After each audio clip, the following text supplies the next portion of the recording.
Hi ಎಲ್ಲರಿಗೂ. ಯಾವಾಗ್ಲೂ ನಾವು ಮೀನಿದ್ದು ಕೆಂಪು ಕಲರ್ ಸಾರು ಮಾಡುದಲ್ವಾ. ಇವತ್ತು ಸ್ಪೆಷಲ್ ಆಗಿ ಗ್ರೀನ್ ಮಸಾಲಾ ಕರಿಯನ್ನ ಮಾಡುವ. ಈ ಗ್ರೀನ್ ಮಸಾಲಾ ಕರಿ ಮೀನಿಗೆ ತುಂಬಾ ಒಳ್ಳೇದಾಗ್ತದೆ. ಯಾವೆಲ್ಲ ಮೀನು ಹಾಕ್ಬೋದು ಅಂದ್ರೆ ಪಾಂಫ್ರೆಟ್ ಮೀನಿಗೆ ಇದನ್ನ ಮಾಡ್ಬೋದು, ಅಂಜಲಿಗೆ ಮಾಡ್ಬೋದು, ಮತ್ತೆ ಸಿಗಡಿಗೆ ಕೂಡ ಇದನ್ನ ಮಾಡ್ಬೋದು. ತುಂಬಾ ಒಳ್ಳೇದಾಗ್ತದೆ.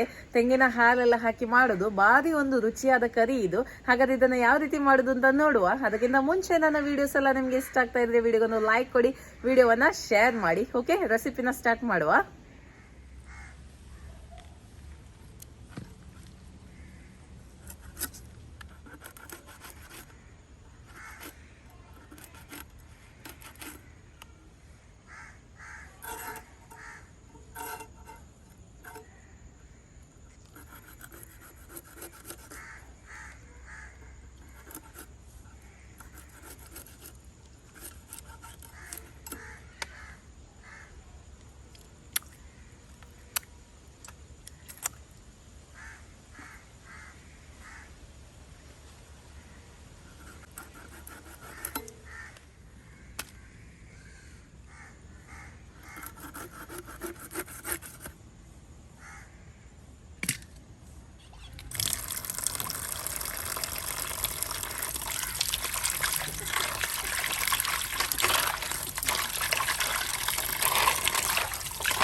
ಓಕೆ, ಗ್ರೀನ್ ಮಸಾಲ ಮಾಡುವ.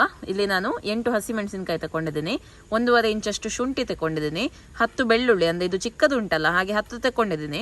ಸ್ವಲ್ಪ ದೊಡ್ಡದಿದ್ರೆ ಕಡಿಮೆ ಹಾಕಿಕೊಳ್ಳಿ. ಚಿಕ್ಕ ತುಂಡು ಹುಳಿ, ಜಾಸ್ತಿ ಬೇಡ ಹುಳಿ. 1.5 ಚಮಚದಷ್ಟು ಕೊತ್ತಂಬರಿ ಬೀಜ, 1/4 ಚಮಚದಷ್ಟು ಕಾಳುಮೆಣಸು, ನಿಮಗೆ ಖಾರ ಜಾಸ್ತಿ ಬೇಕಿದೆ ಜಾಸ್ತಿ ಹಾಕ್ಬೋದು. ಅರ್ಧ ಚಮಚದಷ್ಟು ಜೀರಿಗೆ, 1 ಚಿಕ್ಕ ಈರುಳ್ಳಿ, ಮತ್ತೆ 1/4 ಚಮಚದಷ್ಟು ಅರಿಶಿಣದ ಪುಡಿ, ಹಾಗೆ 2 ಕೈ ಮುಷ್ಟಿಯಷ್ಟು ನೋಡಿ ಇಷ್ಟು ನಾನು ಕೊತ್ತಂಬರಿ ಸೊಪ್ಪನ್ನ ತಕೊಂಡಿದ್ದೀನಿ. ಬೇಕಿದೆ ನೀವು ಸ್ವಲ್ಪ ಪುದೀನ ಸೊಪ್ಪು ಹಾಗೂ ಸ್ವಲ್ಪ ಕರಿಬೇವಿನ ಸೊಪ್ಪನ್ನು ಕೂಡ ತಕೊಳ್ಬಹುದು. ಈಗ ಇದು ಇಷ್ಟನ್ನ ಒಳ್ಳೆ ನೈಸ್ ಆಗಿ ಗ್ರೈಂಡ್ ಮಾಡುವ, ಪೇಸ್ಟ್ ಮಾಡಿ ರೆಡಿ ಮಾಡಿ ಇಡುವ. ತೆಂಗಿನೆಣ್ಣೆ 1.5 ಟೇಬಲ್ ಚಮಚದಷ್ಟು, ಸ್ವಲ್ಪ ಕರಿಬೇವಿನ ಸೊಪ್ಪು, 1 ಈರುಳ್ಳಿ,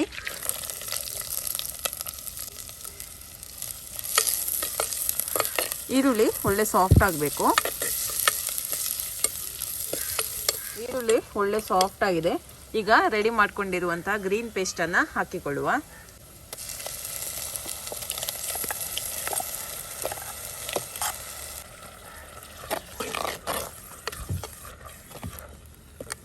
ಒಳ್ಳೆ ರೀತಿಯಲ್ಲಿ ಮಸಾಲಾನ ರೋಸ್ಟ್ ಮಾಡಬೇಕೀಗ. ಇದರ ಹಸಿ ವಾಸನೆ ಹೋಗಬೇಕು. ನೋಡಿ, ಇದು ಒಳ್ಳೆ ರೋಸ್ಟ್ ಆಗಿದೆ. ಈಗ ಇದಕ್ಕೆ ಸ್ವಲ್ಪ ನೀರನ್ನು ಹಾಕ್ತೇನೆ. ನೀರು ಜಾಸ್ತಿ ಹಾಕಬೇಡಿ, ನೋಡಿಕೊಂಡು ಸ್ವಲ್ಪ ಹಾಕಿದ್ರೆ ಸಾಕು.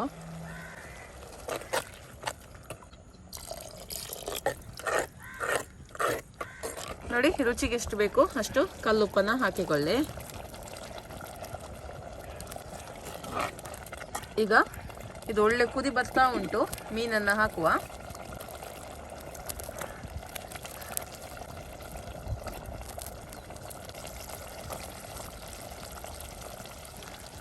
ಲೈಟ್ ಆಗಿ ಇದನ್ನ ಮಿಕ್ಸ್ ಮಾಡ್ಕೊಳ್ಳಿ.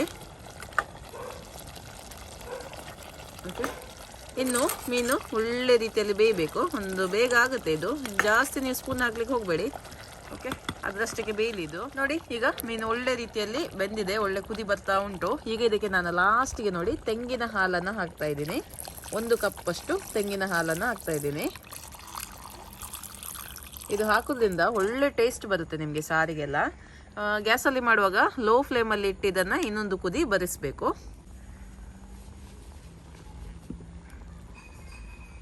ಮೀನಿದು ಬೇಗನೆ ಪುಡಿ ಆಗುತ್ತೆ, ಅಂದರೆ ಸಾಫ್ಟ್ ಮೀನಲ್ಲ, ಹಾಗೆ ಸ್ಪೂನಲ್ಲಿ ಮಿಕ್ಸ್ ಮಾಡುವಾಗ ಸ್ವಲ್ಪ ಜಾಗ್ರತೆಯಿಂದ ಮಿಕ್ಸ್ ಮಾಡಬೇಕು. ಒಳ್ಳೆ ಒಂದು ಕುದಿ ಬರಲಿ. ಓಕೆ, ನೋಡಿ ಕುದಿ ಬರ್ತಾ ಉಂಟು. ಈಗ ಪಾಂಫ್ರೆಟ್ ಗ್ರೀನ್ ಮಸಾಲ ರೆಡಿಯಾಗಿದೆ. ನೋಡಿ, ಮೀನು ಕೂಡ ಒಳ್ಳೆ ರೀತಿಯಲ್ಲಿ ಬೆಂದಿದೆ. ಈಗ ಟೇಸ್ಟ್ ಮಾಡುವ.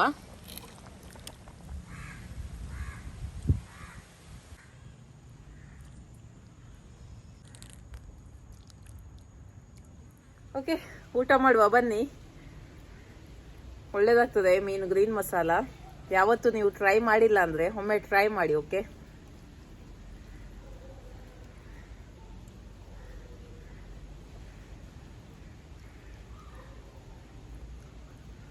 ಇದೊಂಥರ ಚಿಕನ್ ಗ್ರೀನ್ ಮಸಾಲ ಮಾಡಿದಾಗೆ ಆಗ್ತದೆ. ಅದೇ ಸೇಮ್ ಟೇಸ್ಟ್ ಬರುತ್ತೆ ನಿಮಗೆ. ಪಾಂಫ್ರೆಟ್ ಮೀನು ಇದಕ್ಕೆ ಬೆಸ್ಟ್ ಗ್ರೀನ್ ಮಸಾಲ ಮಾಡಲಿಕ್ಕೆ. ಮೀನು ಕೂಡ ನೋಡಿ ಒಳ್ಳೆ ರೀತಿಯಲ್ಲಿ ಬೆಂದಿದೆ, ತುಂಬಾ ಚೆನ್ನಾಗಿದೆ ಆಯ್ತಾ. ಓಕೆ, ಇವತ್ತಿನ ರೆಸಿಪಿ ಇಷ್ಟ ಆಯ್ತು ಅಂತ ಅನ್ಕೊಳ್ತೇನೆ. ಇನ್ನು ಮುಂದಿನ ವಿಡಿಯೋದಲ್ಲಿ ಸಿಗ್ತೀನಿ. ಅಲ್ಲಿ ತನಕ ಬಾಯ್.